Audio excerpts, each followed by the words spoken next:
saya yang bertanda tangan di bawah ini adalah nama Haji Sudewo STMT. Pekerjaan jabatan Bupati Pati periode 2024-2029. Dengan ini menyatakan saya mengundurkan diri dari jabatan saya sebagai Bupati Pati. Untuk masa aksi atas nama masyarakat Kabupaten Pati, tetap kita saling menjaga saudara sedulur kita satu sama lain. Sepakat? Jangan terbawa dan masuk di provokasi.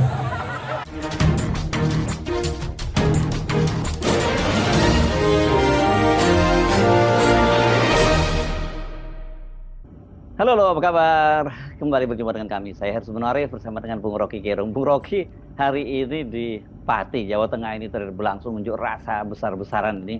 Ini fenomena yang menarik ini, Bung Rocky ya. Bupati sudah minta maaf, Presiden juga sudah turun tangan minta agar rencana kenaikan PBB 250% itu dibatalkan. Tapi ini tidak menyurutkan kemarahan publik terhadap arogansi Pak Bupati. Apalagi kan sebelumnya sempat nantangin ya Pak Bupatinya ya. Ya, Presiden sudah turun tangan dan sang Bupati Pati ini sudah minta maaf, tetapi demonstrasi jalan terus. Dan artinya kita mesti membaca ini lebih dari sekedar keresahan terhadap si Bupati itu. Ekspresi publik tentang keadaan ekonomi itu diwakili dari situasi lokal di Pati, tetapi resonansinya itu terasa secara nasional karena memang ada faktor objektif, yaitu kesulitan ekonomi. Jadi kalau kita belajar sedikit tentang protes sosial atau bahkan revolusi sosial, selalu dimulai dengan apa yang disebut precipitating factor. Faktor picunya apa itu? Nah, faktor picunya adalah soal pajak yang naikkan, yang tentu saja nggak ada riset, tiba-tiba 200% lalu keadaan ekonomi buruk. Jadi ini Bupati yang bukan sekedar tidak peka, dia tidak paham apa yang mesti dia lakukan berhadapan dengan krisis ekonomi. Tentu terkait dengan kondisi nasional, tetapi sekali lagi keadaan di Pati itu menunjukkan bahwa perlawanan rakyat itu tak mungkin dihentikan. Apalagi kalau ada arogansi dari pejabat yang seolah-olah merasa hebat lalu nantangin rakyat, silahkan turunin 50.000. Ini pelajaran pertama untuk membaca bahwa demokrasi kita sebetulnya sedang ditagih keseriusannya dengan menghormati suara rakyat. Jadi tidak ada alasan Bupati mengatakan, ya saya dipilih oleh lebih dari sekian, pasti di atas 50%, mungkin 60%, 70%. Tetapi begitu ada kebijakan yang oleh rakyat dianggap merugikan atau memberatkan atau memiskinkan, maka kemarahan itu adalah jalan keluar. Jadi kemarahan rakyat itu harus dianggap sebagai pesan langit, kalau nggak mau dibilang pesan Tuhan, supaya ada coba kita cari keterangan yang lebih masuk akal ya. Langit memberi pesan bahwa kesemestaan yang dihidupkan melalui harapan itu akan ditagih dari hari ke hari. Jadi tidak mungkin misalnya si Bupati bilang, ya ini demi memajukan ekonomi karena kesulitan kita untuk memenuhi target-target, akibatnya dibebankan pada rakyat. Justru itu yang harusnya dicegah tuh, karena rakyat justru mengalami kesesakan ekonomi. Itu yang harusnya kita terangkan pada publik, bahwa hak rakyat untuk berbeda pandangan kendati dia dipilih oleh rakyat itu disebabkan karena kebijakan yang tidak sesuai dengan apa yang mereka harapkan ketika memilih. Tentu semua rakyat Pati yang memilih sang Bupati menginginkan supaya Bupati itu mencarikan jalan keluar terhadap kesulitan ekonomi rakyat. Kan itu dasarnya tuh. Nah, yang terjadi sebaliknya, justru Bupati membebani kebutuhan pemerintahannya dengan menaikkan pajak. Itu konyolnya. Kasus di Pati ini sangat konyol ya. Kita di Jakarta juga ingat itu bagaimana Pak Menteri ATR Nusron Wahid yang mempersoalkan soal tanah negara katanya, dan kalau memang rakyat misalnya mengaku punya tanah, memang mbahmu bisa buat tanah gitu. Untungnya Pak Menteri ini segera minta maaf. Tapi di Pati kendati sudah minta maaf, rakyat tampaknya sudah tidak bisa menahan menahan lagi menurut saya ini bukan hanya kemarahan tapi kemuakan dia rasanya ini ya, muak mereka sudah. Iya, kasus di Pati ya betul, harus sama konyolnya dengan saudara Menteri Nusron yang menganggap bahwa tanah itu bukan dibikin oleh mbahmu itu. Kan itu juga nantangin rakyat kan. Nah, ya untung dia udah minta maaf itu. Atau mungkin sebelum terjadi kekacauan atau sebut aja kemarahan publik, sang menteri langsung ngerti bahwa dia bikin salah itu. Tetapi kita mau lihat bagaimana sebetulnya background dari para menteri ini atau pejabat publik yang tidak paham tentang antropologi, di mana rakyat adalah subjek yang harus dia layani itu.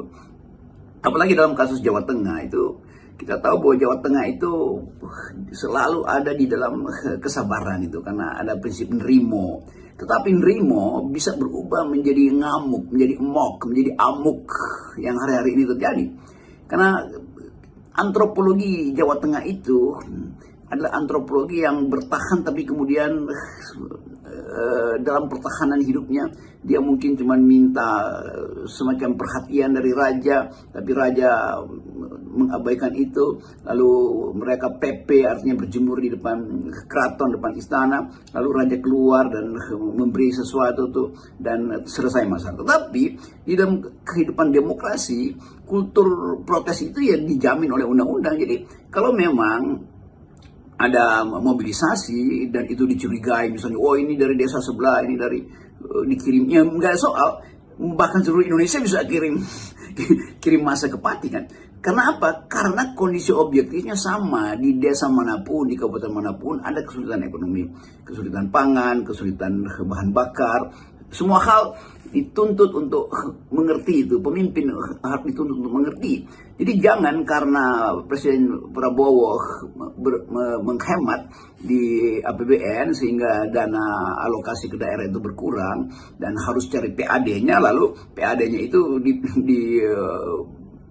dianggap harus dibebankan pada pajak rakyat.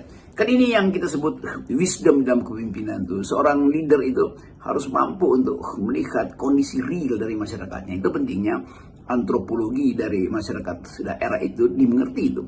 Jadi kita mulai melihat bagaimana demokrasi dari bawah itu tumbuh dari Pati, dan itu pasti akan jadi inspirasi di tempat yang lain. Dan sekaligus juga para bupati, wali kota, gubernur bahkan harus betul-betul paham, dan pemahaman itu yang mesti diucapkan secara jujur pada publik, bukan dengan memanipulasi data, memanipulasi angka statistik, lalu menghidupkan harapan palsu. Nah, semua ini yang kita ingin beritahu pada eksekutif dimanapun, bahwa rakyat itu betul-betul ada dalam kondisi marah. Kenapa? Karena kesulitan ekonomi. Saya pikir fenomena Pati ini adalah simbol kemarahan rakyat. Sementara para petinggi negara ngomong ini makin seenaknya. Menteri Sri Mulyani kemarin malah ngajak rakyat untuk patungan itu, untuk bayar dosen dan pendidik itu. Jadi relevan untuk kita bicara tentang kesulitan ekonomi. Sementara BPS pamerin bahwa kita bertumbuh 5,12%, yang kemudian dipersoalkan bahkan sampai ke tingkat PBB oleh Selios, dan PBB sudah menjawab bahwa kami akan riset itu. Dan itu menunjukkan bahwa kalau memang di atas 5% pertumbuhannya, nggak akan ada protes tuh. Kan ini penanda pertama bahwa ekonomi tidak bertumbuh. Jadi jujur aja mengatakan ya kita cuma bertumbuh 4,5%, tetapi dengan kesabaran kita perlahan-lahan wujudkan cita-cita dari Presiden Prabowo. Tapi hari-hari ini para pejabat itu nggak mampu untuk membaca keresahan psikologi rakyat. Itu dasarnya. Demikian juga kemarin berita Sri Mulyani meminta supaya patungan bayar gaji dosen. Kan itu menunjukkan bahwa memang ekonomi tidak tumbuh. Kan itu dasarnya tuh. Jadi buat apa BPS berbohong? Itu dasarnya tuh. Jadi kebohongan itu langsung dirasakan sebagai 5,12% itu apa itu ya, too good to be true itu. Terlalu digede-gedein, kira-kira begitu tuh. Nggak ada yang percaya tuh. Jadi sekali lagi rakyat sudah masuk pada satu modus untuk tidak percaya lebih dahulu sebelum dibuktikan sebaliknya tuh. Sementara pemerintah, mereka yang mengolah APBN, mengolah kebijakan publik itu tidak kompak untuk membaca apa yang diinginkan oleh Presiden Prabowo. Itu yang menyebabkan Presiden Prabowo akhirnya turun tangan di Pati. Kan bayangin, tentu udah ada semacam koordinasi kebijakan dengan Menteri Dalam Negeri, tetapi bahwa presiden harus mengatasi masalah kekonyolan Bupati Pati itu yang juga saya kira dia anggota dari Partai Gerindra ya. Jadi sekali lagi kita lihat bagaimana banyak pejabat yang tidak paham apa yang dimaksud dengan efisiensi, apa yang dimaksud dengan penghematan, atau sebaliknya apa yang dimaksud dengan kerakusan yang berulang kali diterangkan oleh Presiden Prabowo. Jadi kita mau lihat itu sebagai disconnected, kebijakannya tidak terhubung antara visi Presiden dan misi di bawah yang harus memenuhi visi itu tuh. Itu juga berlaku pada para menteri yang tidak cukup mampu untuk menerjemahkan visi Presiden. Jadi kelihatannya harus ada, berkali-kali saya katakan, radical break, perombakan total tentang kapasitas dari birokrasi sampai ke daerah-daerah sebetulnya. Jadi kita mulai paham bahwa memang keresahan sosial itu akan berlanjut karena soal ekonomi semata-mata, dan kalau kemampuan kita untuk bersabar tentu bisa aja secara batini, tetapi secara material bersabar terhadap harga-harga naik, terhadap kesulitan ekonomi itu tidak mungkin. Jadi sekali lagi ini hal yang real yang harus segera dipecahkan, karena dipecahkan oleh pemerintah maksudnya solusinya, karena apa yang terjadi di Pati itu resonansinya itu sampai ke seluruh Indonesia tuh, dan itu bisa berubah menjadi gerakan, sebetulnya gerakan yang masif, dicicil satu persatu dan berhadapan dengan keadaan politik yang juga tidak stabil hari-hari ini, karena masih ada soal Fufu Fafa, ada soal jasa Jokowi. Jadi beberapa waktu yang lalu di FNN saya dan Hersu membahas bahwa akan ada crossfire antara kesulitan ekonomi dan kejengkelan politik terhadap perilaku elit. Saya kira pemerintah mesti hati-hati melihat apa yang terjadi di Pati ini, karena bukan tidak mungkin ini sebenarnya apa yang dirasakan oleh rakyat seluruh Indonesia itu sama. Hanya saja tentu saja ekspresinya berbeda-beda. Di Pati levelnya seperti saya sebut tadi udah mulai sampai muak gitu. Jadi kendati sudah minta maaf, tetap aja rakyat melakukan unjuk rasa dan ini besar-besaran. Ya saya kira tidak selesai dengan minta maaf atau mengubah karakter dari si bupati, karena udah ada semacam apa namanya itu, goresan itu, satu defect, satu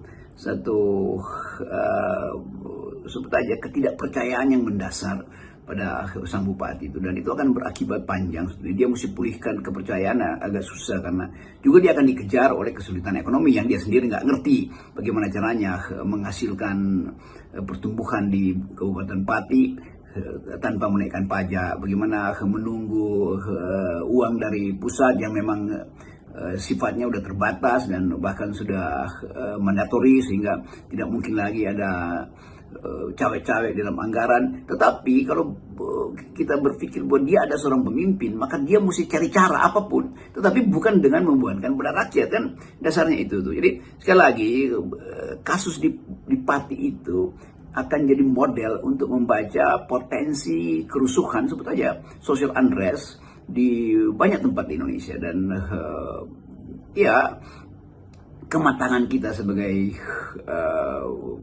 bangsa itu menuju 80 tahun diuji justru melalui kapasitas dan kepekaan sosial dari para pemimpin kita. Kita ingin ada semacam harapan tentu, dan bulan Oktober nanti itu Pak Prabowo itu berusia 1 tahun kabinetnya, dan itu akan ada evaluasi panjang bahkan dari luar negeri, dari masyarakat sipil, dari BEM. Dan itu pentingnya kita buka semua kanal ini. Jangan sampai ada informasi yang tertutup. Karena apapun lebih baik ada aliran informasi di dalam sistem yang terbuka, daripada seolah-olah hanya ingin menyenangkan pejabat-pejabat tinggi, lalu pejabat-pejabat teknis itu mulai ABS, asal Bapak senang tuh, atau sekarang ada istilah asal Prabowo senang tuh. Jadi semua hal mesti kita terangkan bahwa negeri ini kita rancang untuk menghasilkan keadilan. Negeri ini kita rancang untuk mengucapkan kejujuran tuh, dan itu dasar untuk menjadi pemimpin, dan dasar itu yang hendak dilihat oleh rakyat. Rakyat mungkin bisa tahan sedikit kalau ada kejujuran dari pemimpin untuk mengatakan kami lagi terengah-engah, kami lagi tersyok-syok, kami ditagih hutang oleh luar negeri dan tolong bersabar. Jadi sebetulnya kesabaran itu bisa dihasilkan oleh kejujuran. Tetapi sebaliknya, kalau rakyat tiap hari lihat bahwa ada pameran kepongahan, begitu banyak korupsi yang mulai terbuka, ada soal apa namanya itu CSR Bank Indonesia yang mulai diwacanakan itu melibatkan banyak tokoh di DPR. Jadi sekali lagi kemungkinan meluasnya sebetulnya peristiwa yang ada di Pati itu ke daerah-daerah lain itu sangat terbuka. Kenapa? Karena kondisi objektifnya tersedia. Dan kita hanya mengulas itu demi kejujuran berpikir. Salam akal sehat. Salam akal sehat.